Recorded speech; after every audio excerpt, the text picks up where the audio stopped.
Saudações a todas, a todos e a todes. É um prazer estar aqui participando do 13º Congresso Internacional da Associação Universitária de Estudos das Mulheres, AUDEM, A Mulher que eu Deveria Ser.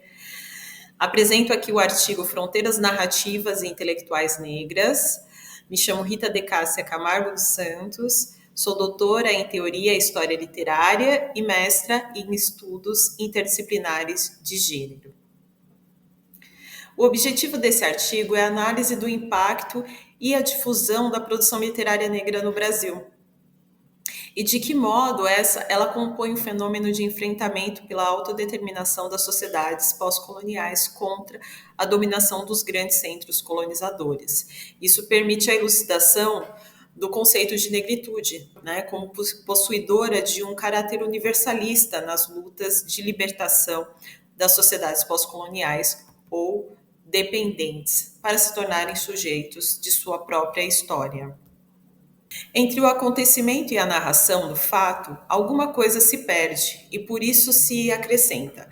Entretanto, afirmo que, ao registrar essas histórias, continuo no premeditado ato de traçar uma escrevivência. Conceição Evaristo, 2011. Textos literários, eles trazem distintas visões de importância fundamental para a compreensão da sua autenticidade, uma vez que a arte ela tem esse poder de trazer à tona, por meio da sua representação, temas que estimulam leitoras e leitores a realizarem a análise da própria realidade, tal como no trecho aqui apresentado da escritora afro-brasileira Conceição Evaristo, que se aproxima das reflexões de outras escritoras nas diásporas. Os seus escritos, eles carregam vivências que, ao longo dos anos, foram apartados do cânone, por narrarem histórias que destoam do que se queria difundir como modelo de escrita e autoria.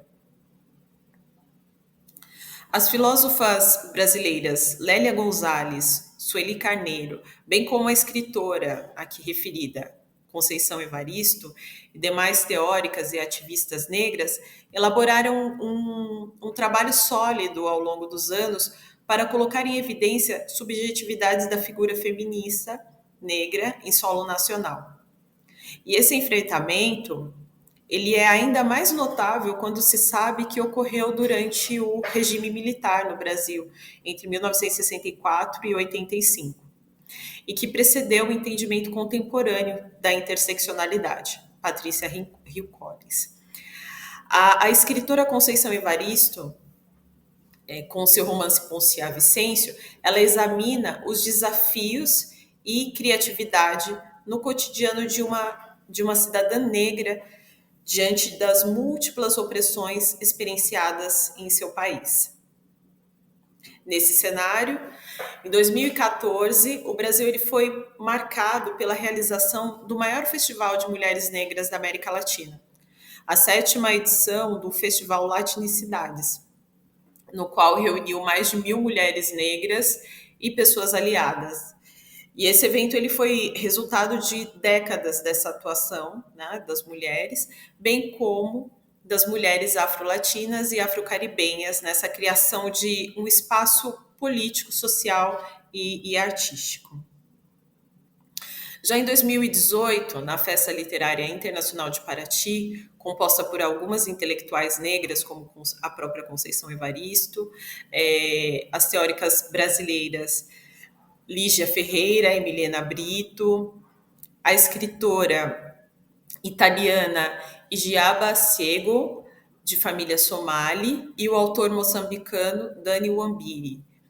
O evento ele também contou com a participação do editor carioca Wagner Amaro, à frente da editora Malê, e em entrevista ao jornal El País, em 2018, o Wagner ele aponta o quanto ainda é complexo esse processo de produção de narrativas de autoras e autores negros no país, decorrente dessa visão conservadora do mercado editorial, que observa a produção como parte de um nicho à margem do centro editorial, dificultando, assim, esse acesso ao grande público dessa produção.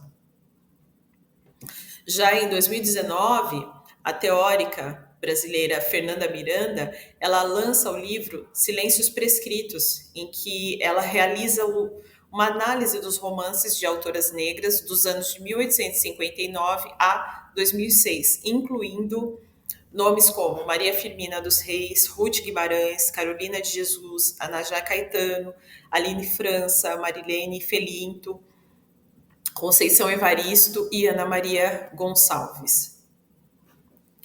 Segundo Miriam Apaldi Miranda, a literatura afro-brasileira ela é uma prática existencial pela qual os sujeitos eles ressignificam a palavra negro como autorreconhecimento identitário, uma vez que, por meio da produção, percebe-se que a miscigenação, com base no branqueamento, não foi apenas física, mas também se deu pela invisibilidade do pensamento negro. E é nesse sentido que Alves aponta que, mais que trazer a negritude como tema, há que olhar os temas abordados por autoras e autores negros, né? Não significa que, em termos de racialidade, brancos, negros, homens e mulheres não possam falar sobre as mesmas questões, né? Mas sim o local social, étnico e de gênero ocupado pelos escritores e escritoras, né? E dessa forma, o ponto de vista também compõe a obra e a prática da literatura, entre tantas outras práticas sociais. O processo de europeização no mundo tem abalado os alicerces das culturas que o alcançam. A superioridade prática e material da cultura ocidental face à cultura não europeia promove nessas últimas manifestações patológicas.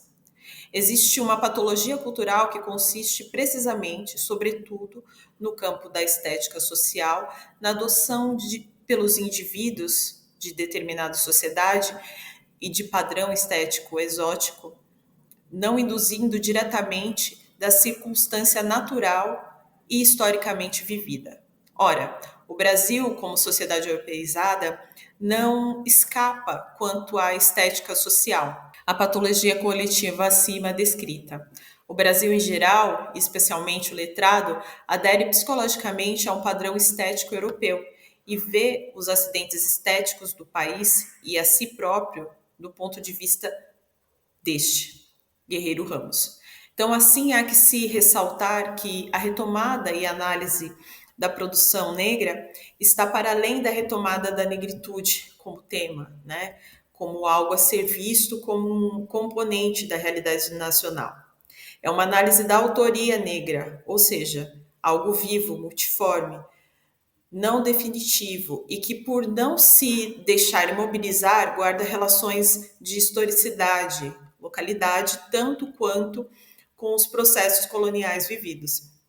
E dessa forma, a reintegração da literatura negra feminina, ela visa reverter esse quadro colonial, né, e superar essa dominação eurocêntrica, impregnada, né, do racismo imperialista, diante da população mestiça e negra local, que determinou um padrão europeu para o que pode ser considerado cânone literário, né, que reflete essa introjeção e reprodução de uma perspectiva colonialista diante da produção local e da população também. Então, assim, a retomada e a análise da produção negra compõe esse fenômeno de enfrentamento pela autodeterminação das sociedades pós-coloniais contra a dominação dos grandes centros colonizadores. Isso permite a elucidação do conceito de negritude, né, como possuidora de um caráter universalista nas lutas de libertação das sociedades coloniais ou dependentes para se tornarem sujeitos de sua própria história, ou seja, as autoras como sujeito e não como tema das produções literárias, né? É, portanto, uma reivindicação da personificação negra. Pela primeira vez na história da Festa Literária de Paraty, um novo espaço se fez acerca da narrativa literária negra, ainda que tímida diante da gama de produções literárias e teóricas nacionais que vem ganhando impulso no Brasil ao longo dos últimos anos e que força o enquadramento de narrativas desterritorizadas, né, marginalizadas, por falar de um lugar que destoa da perspectiva tradicionalista de branqueamento dessas narrativas literárias em solo nacional. Foi a primeira vez, em 2019, na história do tradicional evento, que se viu entre os 6 autores e autoras mais vendidos, 4 escritores negros e um escritor indígena, tal como a autora portuguesa Grada Quilomba, com a obra Memórias da Plantação, a nigeriana Ayobami Adebayo, com o romance Fique Comigo, e o autor angolano Kalafe Palanga, com a obra Também os Brancos Sabem Dançar, e o único brasileiro indígena, Ailton Krenak, com a obra Ideias para Adiar o Fim do Mundo. Houve também a participação do ruandês francês Gaël Faye com a produção Meu Pequeno País. É apenas quando compreendemos que todas as afirmações e sistemas culturais são construídos nesse espaço contraditório e ambivalente da enunciação que começamos a compreender por que as reivindicações hierárquicas de originalidade ou pureza inerentes às culturas são insustentáveis, né? Mesmo antes de recorrermos a instâncias históricas empíricas que destoam o seu hibridismo. Rombaba, 2007. Ao analisar narrativas consideradas canônicas, observa-se padrões, temas que repetem uma vez que partem de um mesmo lugar de fala, sendo ele heterossexual, branco, masculino e eurocêntrico.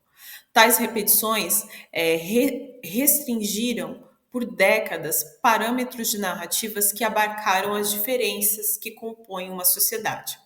Essas fronteiras simbólicas, pelas quais fundou o cânone literário ao longo do tempo, com as transformações vividas pelas sociedades, fazem com que os textos eles se desloquem no tempo, né?